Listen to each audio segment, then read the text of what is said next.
பாரதி ஒப்புக்கொண்டு விட்டான் இந்த உலகம் முழுக்க, இந்த இந்தியா முழுக்க ஆரிய தேசம் என்று. ஆரியன் என்பவன் யார்? விவேகானந்தர் சொல்கிறார், ஒரு ஒழுக்கமான தாய்க்கும் தந்தைக்கும் பிறந்த மகன் தான் ஆரியன் என்கிறார் விவேகானந்தர். இது விவேகானந்தருடைய பார்வை. ஒழுக்கமான தாய் தந்தையர்களுக்கு பிறந்த ஒவ்வொரு மனிதரும் ஆரியன் என்கிறார் விவேகானந்தர். இதை மறுக்க முடியுமா?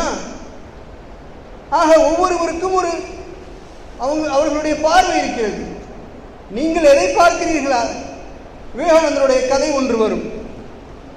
விவேகானந்தரிடம் அவர் சீடர் சென்று கேட்கிறார், நீங்கள் எனக்கு சன்னியாச தீட்சை கொடுத்து விட்டீர்கள், நான் ஒருவேளை சன்னியாசத்திலிருந்து தவறிவிட்டால் என்ன ஆவது என்று கேட்கிறார். விவேகானந்தர் சொல்கிறார், நீ 100 முறை 1000 முறை சன்னியாசத்திலிருந்து தவறு ஒன்றுமில்லை, நான் உன்னை தூக்கி விடுவேன் என்கிறார். ஏன் சுவாமி இப்படி சொல்கிறீர்களே என்று கேட்கிறார் விவேகானந்தரிடம். அவர் சொல்கிறார், நீ என்னை தேர்ந்தெடுக்கவில்லை குருவாக, நான் உன்னை சீடனாக தேர்ந்தெடுக்கிறேன், என்னுடைய சீடனை வழிகாட்ட வேண்டிய கடமை இருக்கிறது.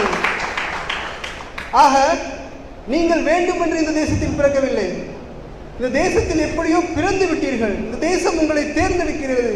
நீங்கள் ஆரியரா திராவிடரா என்ற குழப்பத்தில் இருந்து வெளியே வாருங்கள். இந்த தேசம் ஒரே தேசம். ஆக பல உதாரணங்களை எனக்கு முன்பாக பேசியவர் கூறினார்கள். நமக்கெல்லாம் தெரியும், தஞ்சை பிரகதீஸ்வரர் கோயிலை ராஜராஜன் கட்டினான் என்று. அந்த ராஜராஜன் என்ற சொல்லே வடமொழி சொல் தானே. அப்போ அவரை நாம் தமிழ் மன்னர் என்று ஒதுக்கிவிட முடியுமா? ராஜராஜன், ராஜராஜ சோழன், அதிவீரராம பாண்டியன், இமயவரமன் எல்லாம் வடமொழி சொல், வடமொழியால் வந்த பெயர். தமிழ் மன்னர்கள் இல்லை என்று சொல்லிவிட முடியுமா? இமயவரமன் இமயமலையிலே சென்று சிலை எடுப்பதற்காக இமயமலையிலிருந்து கல்லை எடுத்து வந்தான். எதற்காக இமயமலைக்கு செல்ல வேண்டும்? இமயமலை புனிதமான இடம் என்ற ஒரு நம்பிக்கை அந்த காலம் தொட்டு இன்று வரை நம்முடைய மக்களிடம் இருக்கிறது. அதற்காகவே அந்த புனிதமான இடத்திலிருந்து சிலை எடுக்க வேண்டுமே என்று அங்கு சென்று கல்லை எடுத்து வந்தான் இமயவரம்பன். ஆக இமயம் முதல் குமரி வரை இந்த தேசம் ஒரே தேசம்தான். நமக்கு அதில் ஒன்றும் சந்தேகம் கிடையாது. இடையில் வந்த சிலருடைய வேண்டுமென்றே சிலருடைய சூழ்ச்சியால் நாம் இங்கு பாகுபடுத்தப்பட்டிருக்கிறோம். அதை நாம் முதலில் களைந்தெறிய வேண்டும். சிலப்பதிகாரம் பற்றி பேசினார்கள், அதில் குறவை கூத்து பற்றி பேசினார்கள். கண்ணகியும் கோவலனும் மதுரைக்கு வருகிறார்கள், ஆயர்பாடியில் தங்குகிறார்கள். கோவலன் சிலம்பை விற்பதற்காக நகரத்திற்கு சென்று விடுகிறான். கண்ணகி தனிமையில் இருக்கிறார். கோவலனுக்கு ஏதோ சில வேண்டாத சம்பவங்கள் நடப்பது போல இவர்களுக்கு தோன்றுகிறது. கண்ணகியினுடைய தோழியாகிய இருக்கக்கூடிய ஐயையும் அவருடைய தாய் மாரியும் ஒரு பூஜைக்கு ஏற்பாடு செய்கிறார்கள். அது குறவை நோன்பு என்று சொல்லப்படுகிறது.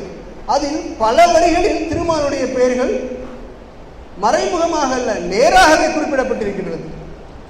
ஆக சிலப்பதிகாரத்தையும் தொல்காப்பியத்தையும் தமிழனுடைய ஆதிகாவியம், தமிழுடைய தொன்மையான நூல் என்று நாம் சொல்கிறோமே, அதில் வடமொழியை சார்ந்த கடவுளுடைய பெயர்கள் வருகிறது. ஆக ஒரு இரு நாளில் அமைந்த சூழலை இது.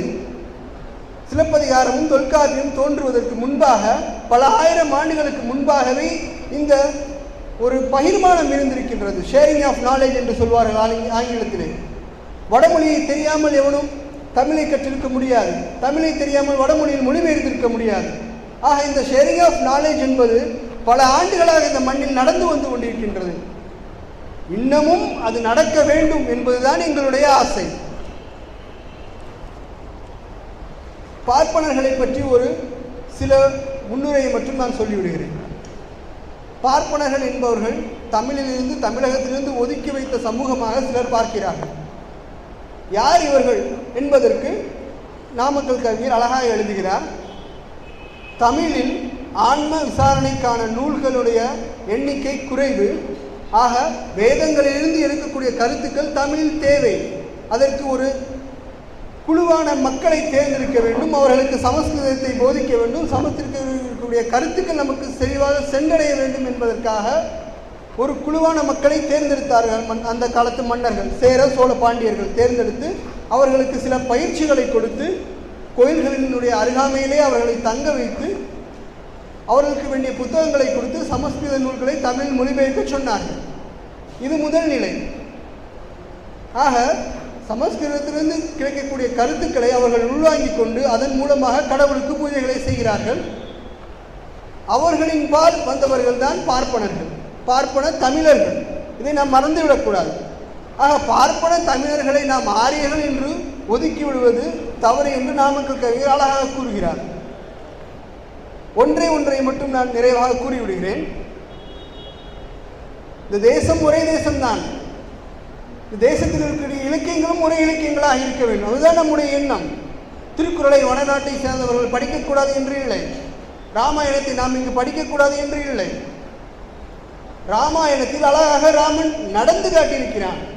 யுனிவர்சல் ஃப்ரெண்ட்ஷிப் என்று சொல்வார்கள். குகனோடு ஐவரானோம், குன்று சூழ்வான் மகனோடு அறுவரானோம் என்கிறான் ராமன். என்ன அர்த்தம்? தாழ்ந்த குலத்தில் புலையினத்தில் பிறந்த குகனோடு நண்பனாகிறான்.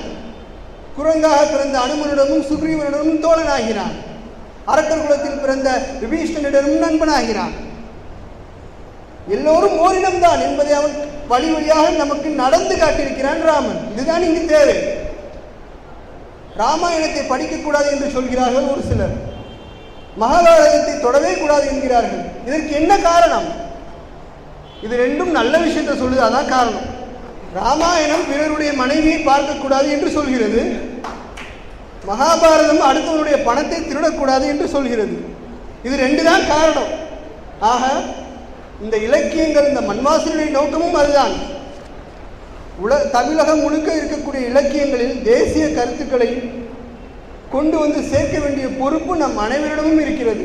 உங்கள் அனைவருடைய ஒத்துழைப்பும் எங்களுக்கு தேவை என்று சொல்லிக்கொண்டு நல்ல வாய்ப்பை அளித்த அனைவருக்கும் நன்றி சொல்லி விடைபெறுகிறேன். நன்றி, வணக்கம்.